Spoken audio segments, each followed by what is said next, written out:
Այն ինչը, որ մեր զինված ուժերի առջև դրված է, պատշաճ իրականացումը։ Դեռ չի եղել այնպիսի մի խնդիր, որ մեր կողմից արձագանք չունենա։ Մենք չփորձենք այդ հարցերը կարգավորել։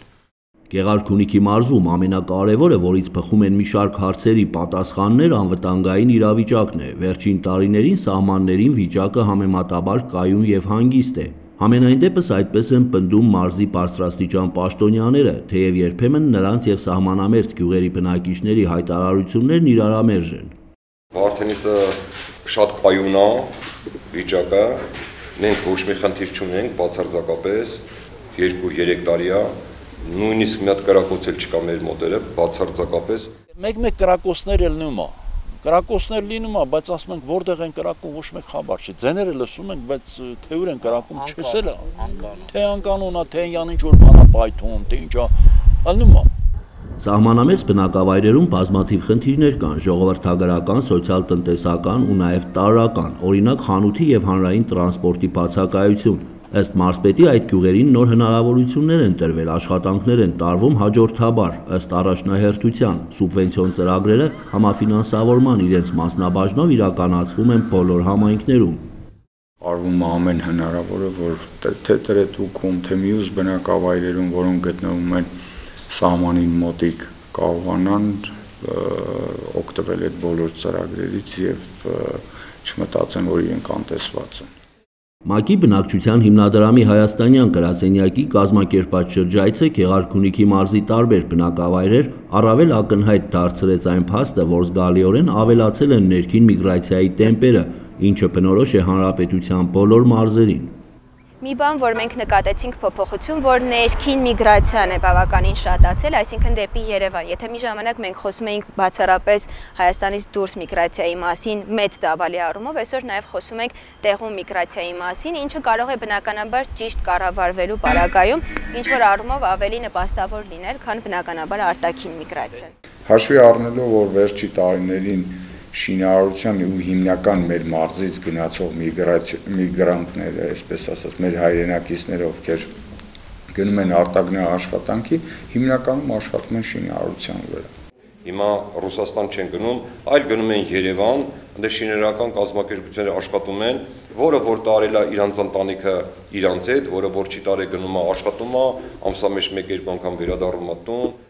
Կարևոր է լսել կոնկրետ համայնքի ներկայացուցիչներին, երիտասարդներին, քանի որ Լուսինե Սարգսյանի խոսքով նրանք շատ ավելի լավ գիտեն իրենց կարիքներն ու խնդիրները, դրանց լուծման տարբերակները։ ՄԱԿ-ի բնակչության հիմնադրամը նախորդ 2 տարում ուսումնասիրություններ է կատարել, վերհանել ժողովրդագրական խնդիրները։ Մեզ համար մտահոգիչն այն է, որ հատկապես երիտասարդների շրջանում է երիտասարդ բնակչության թվաքանակը նվազում։ Նախորդ 10 տարիների ընթացքում 25%-ով երիտասարդների թիվը նվազել է ամբողջ հանրապետությունով եւ ըստ էության մենք այս 2 օրերի ընթացքում հենց դա տեսանք նաեւ այստեղ։ Համայնքում աշխատատեղերը շատ չեն ու երիտասարդությունն էլ ձգտում է, օրինակ դպրոցը ավարտելուց կամ բանակից հետո ավելի հեշտ գտնվող աշխատանքի հետևից գնալ, որը կարող է լինել Ռուսաստանի դաշտությունում, օրինակ կամ Երևանում։ Երբ որ դու հարցնում ես համայնքին ու երիտասարդին ինչի կարիք ունես եւ այդ կարիքի հիման վրա ես քո աջակցությունը, քո աշխատանքը կառուցում, այստեղ է որ լուծումը ճիշտ է լինում։ Միասնական լուծում չկա։ Մենք եղանք մի քանի գյուղում եւ տեսանք ինչքան նման, բայց նաեւ շատ տարբեր էին այդ գյուղերում եւ խնդիրները եւ հետեւաբար նաեւ լուծումները։ Ժողովուրդը գյուղերից դատարկում են, իսկ երկիրը պահպանվում է գյուղերով է պահպանվում։ Գյուղերից մարդիկ իրանց կարտոշկա մնացած բաները ցանելուց ավելի քիչ օգուտ են ստանում, քան թե գնում են Երևանում մի հատ խանութում օբյեկտում մտնում են աշխատում են։ Հայաստանի ժողովրդագրական իրավիճակի բարելավման ռազմավարությունը, որը մշակվել է ՄԱԿ-ի բնակչության հիմնադրամի հայաստանյան գրասենյակի աջակցությամբ, միտված է կանխարգելելու առկա մարտահրավերները, ծնունդների ցածր աճ, միգրացիա եւ այլն։ Միջոցառումներն ուղղված են 4 հիմնական նպատակի իրականացման ապահովմանը, առաջին հերթին ընտանիքի բարեկեցությունը խթանող միջավայրի ստեղծմանը։ Ժողովրդագրության ռազմավարությունը երկարաժամկետ է 2024-ից 2040 թվականներին, որովհետև սա մեկ օրվա լուծվելիք հարց չէ եւ պահանջում է երկարաժամկետ լուծումներ, բայց ես վստահ եմ, որ եթե մենք բոլորս միահամուռ ուժերը դնենք այս հարցի շուրջ, լուծումներ կտանք։ Այլ վայրերում եկամտաբեր գործ գտնելու միտումը փաստում է, որ զբաղվածության խնդիրը լուրջ է նաև այս տարածաշրջանում։ Վարդենիս համայնքում օրինակ խոշոր արտադրական ձեռնարկություններ չկան, աշխատատեղերը քիչ են։ Համայնքի ղեկավարի պնդմամբ այս խնդիրը մեղմելու ուղղությամբ աշխատում են։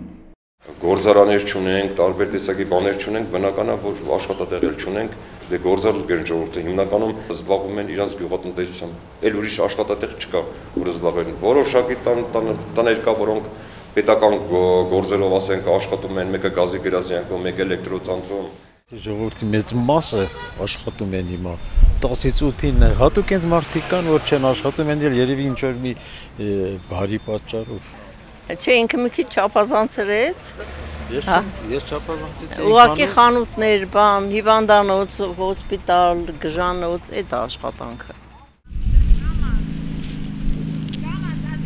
Մարզի տարբեր բնակավայրերում շրջայցի ընթացքում հանդիպեցինք նաև Արցախից բռնի տեղահանված մեր հայրենակիցներին, ծանոթացանք նրանց խնդիրներին ու մտահոգություններին։ Նրանցից շատերը լիարժեք ինտեգրվել են, աշխատանք գտել, տնտեսություն հիմնել։ Ալյոնա Ադամյանն ապրել է Ասկերանի շրջանի Խնձրստան գյուղում, տեղահանումից հետո հաստատվել է Գեղարքունիքի մարզի Արփունք գյուղում։ Ճիշտ ասած Երևանում շատ թանկ է, դե գիտեք,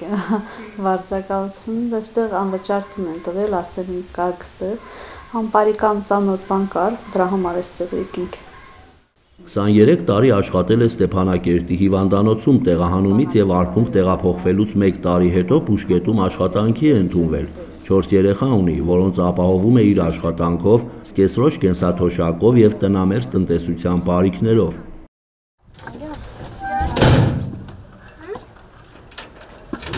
Ինձ 11-ը դպրոցում է, 11-ից արդեն 5-ից 15 ստեղ։ Դե ընթացքում գնում եմ հիվանդանոցը, ընթացքում սրսկումները, սիստեմաները, տենց։ Երեխես պահողնալի։ Պահոմա ես գալիս եմ աշխատանք։ Էտա դրաղով պիտի ապրենք, ինչ անենք։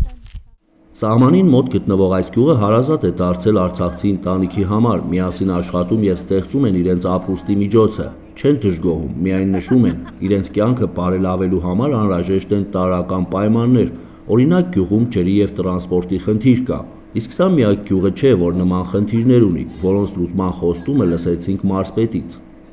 Էդուարդ Մխիթարյան, Համբարձում, Պապոյան, Regions TV, Գեղարքունիքի մարզ։